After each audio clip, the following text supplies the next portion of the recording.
ప్రధాని మోదీ బీజేపీ నేతలు BC reservation బిల్లులను అడ్డుపెట్టుకుని బలహీన వర్గాలకు అన్యాయం చేస్తున్నారని తెలంగాణ సీఎం రేవంత్ రెడ్డి అన్నారు. తెలంగాణలో బీసీ రిజర్వేషన్లు ఇస్తామంటే గుజరాత్ వారికి కడుపు మంట ఎందుకని ఆగ్రహం వ్యక్తం చేశారు. గల్లీలో ఉండలేక ఢిల్లీలోనే తేల్చుకుందామని చలో ఢిల్లీ చేపట్టామని చెప్పారు. బీసీలకు 42% రిజర్వేషన్లు ఎలాగైనా సాధిస్తామన్నారు. ఢిల్లీలో ధర్నాకు 100 మంది ఎంపీలు, ఇండియా కూటమి పార్టీలు మద్దతు ఇచ్చాయన్నారు. బీసీ రిజర్వేషన్ల కోసం 4 కోట్ల మంది ముక్తకంఠంతో విజ్ఞప్తి చేశారన్నారు సీఎం. జంతర్ మంతర్ వేదికగా మోదీ ఎన్డీఏకు సవాల్ విసురుతున్నారని, తమ డిమాండ్ను ఆమోదిస్తారా గద్దె దించారా అని హెచ్చరించారు రేవంత్. తెలంగాణ రాష్ట్ర మంత్రివర్గ సభ్యులకు నరేంద్ర మోడీని గద్దె దించే పని మా సోదరుడు, మా నాయకుడు రాహుల్ గాంధీ గారు, మా నాయకుడు రాహుల్ గాంధీ గారి నేతృత్వంలో మా ప్రతి కాంగ్రెస్ పార్టీ కార్యకర్త దేశం నలుమూలల నుంచి కార్యోన్ముఖులై ఎన్నికల యుద్ధ రంగంలో నరేంద్ర మోడీని ఓడిస్తాం, ఢిల్లీ గద్దె నుంచి నరేంద్ర మోడీని దించుతాం. ఇదే మా శపథం అని చెప్పి జంతర్ మంతర్ సాక్షిగా నేను చెప్పదలుచుకున్నా. 2029 ఎన్నికల్లో అటల్ బిహారీ వాజ్పేయి ఆర్ఎస్ఎస్ చేయలేని పని, నరేంద్ర మోడీని గద్దె దించే పని మా సోదరుడు, మా నాయకుడు రాహుల్ గాంధీ గారు, మా నాయకుడు రాహుల్ గాంధీ గారి నేతృత్వంలో మా ప్రతి కాంగ్రెస్ పార్టీ కార్యకర్త దేశం నలుమూలల నుంచి కార్యోన్ముఖులై ఎన్నికల యుద్ధ రంగంలో నరేంద్ర మోడీని ఓడిస్తాం, ఢిల్లీ గద్దె నుంచి నరేంద్ర మోడీని దించుతాం. ఇదే మా శపథం అని చెప్పి జంతర్ మంతర్ సాక్షిగా నేను చెప్పదలుచుకున్నా.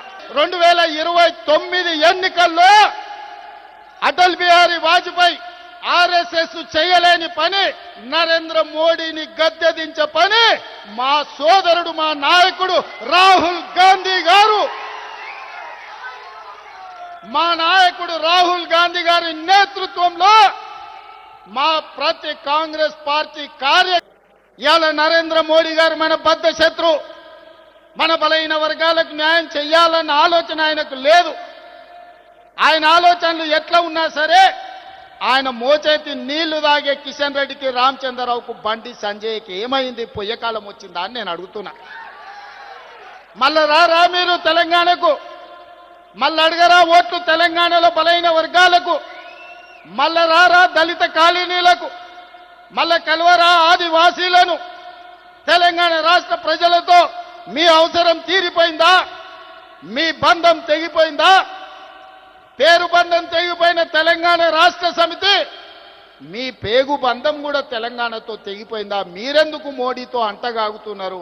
ఇవాళ ఈ ధర్నాకు మీరెందుకు రాలేదు అని నేను బీఆర్ఎస్ వాళ్ళని అడుగుతున్నా. ఇవాళ బీజేపీ వాళ్ళు నరేంద్ర మోడీ గారి మోచేతి నీళ్లు తాగొచ్చు, మరి బీఆర్ఎస్ వాళ్ళు మోడీ గారి చెప్పులు మోసి బతుకుతున్నారా? మీరు మాకండగా నిలబడకుండా నిన్న ఓ సన్నాసి మాట్లాడతాడు, ఎన్నికల కమిషన్ కలవనికి వచ్చిన ఢిల్లీకి రేవంత్ రెడ్డి జంతర్ మంతర్ల డ్రామా చేస్తున్నాడు. నేను అడగదలుచుకున్న మా బలహీన వర్గాల సోదరులు, అయ్యా మన దీక్ష వాళ్ళకు ఒక డ్రామాలాగా కనిపిస్తుంది. ఆయన పేరే డ్రామారావు. డ్రామా నీ ఇంట్లో ఉంది, నీ ఒంట్లో ఉంది, నీ రక్తంలో ఉంది, నీ పేరులో ఉంది. మీ మొత్తం కుటుంబమే డ్రామాలేసి బతికే కుటుంబం మీది. మాకు డ్రామాలు అవసరం లేదు, చిత్తశుద్ధి ఉంది. రాహుల్ గాంధీ కన్యాకుమారి నుంచి కశ్మీర్ వరకు 150 రోజులు మండు టెండల్లో, మంచు కొండల్లో పాదయాత్ర చేస్తూ, తండాలలో, గూడాలలో, మారుమూల పల్లెల్లో పేదవాళ్లను కలుస్తూ, వాళ్ళ గుండెల్ని తడుతూ, వాళ్ళందరి ఆలోచన విని ఈ దేశానికి ఒక మాట ఇచ్చిండు. తెలంగాణ రాష్ట్ర ప్రజలకు ఒక మాట ఇచ్చిండు. తెలంగాణ రాష్ట్ర ప్రజలకు విజ్ఞప్తి చేసిండు. తెలంగాణ రాష్ట్రంలో మీరు కాంగ్రెస్ పార్టీని అధికారంలోకి తీసుకురండి, నా బాధ్యత మీకు 42% రిజర్వేషన్లను చట్టం చేసే బాధ్యత. 100 సంవత్సరాల నుంచి వాయిదా పడుతున్న జనగణనలో కులగణన తెలంగాణ రాష్ట్రంలో చేస్తాము అని రాహుల్ గాంధీ గారు 4 కోట్ల తెలంగాణ ప్రజలకు మాట ఇచ్చిండు.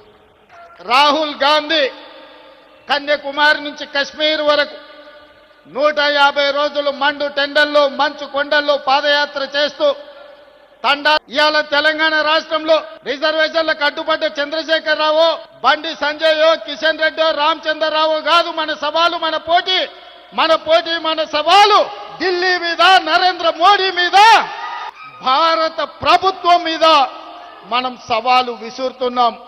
నరేంద్ర మోడీ గారు ఎన్డీఏ ప్రభుత్వానికి జంతర్ మంతర్ చౌరస్తా నుంచి నేను సూటిగా సవాలు విసురుతున్నా. మా డిమాండ్ను ఆమోదిస్తారా, లేకపోతే మిమ్మల్ని గద్దె దించి ఎర్రకోట మీద 3 రంగుల జెండా ఎగరేసి జెండాను ఎగరేసి మా నాయకుడు రాహుల్ గాంధీ గారిని దేశ ప్రధానమంత్రిగా చేసి మన మంత్రివర్గం ఆర్డినెన్స్ ను పాస్ చేసి గవర్నర్ గారికి పంపిస్తే విద్యా ఉద్యోగాలలో 42% రిజర్వేషన్లు బలైన వర్గాలకు, రాజకీయాలలో స్థానిక సంస్థలలో 42% రిజర్వేషన్ల బిల్లులను తెలంగాణ రాష్ట్ర గవర్నర్ రాష్ట్రపతి ఆమోదానికి పంపించారు.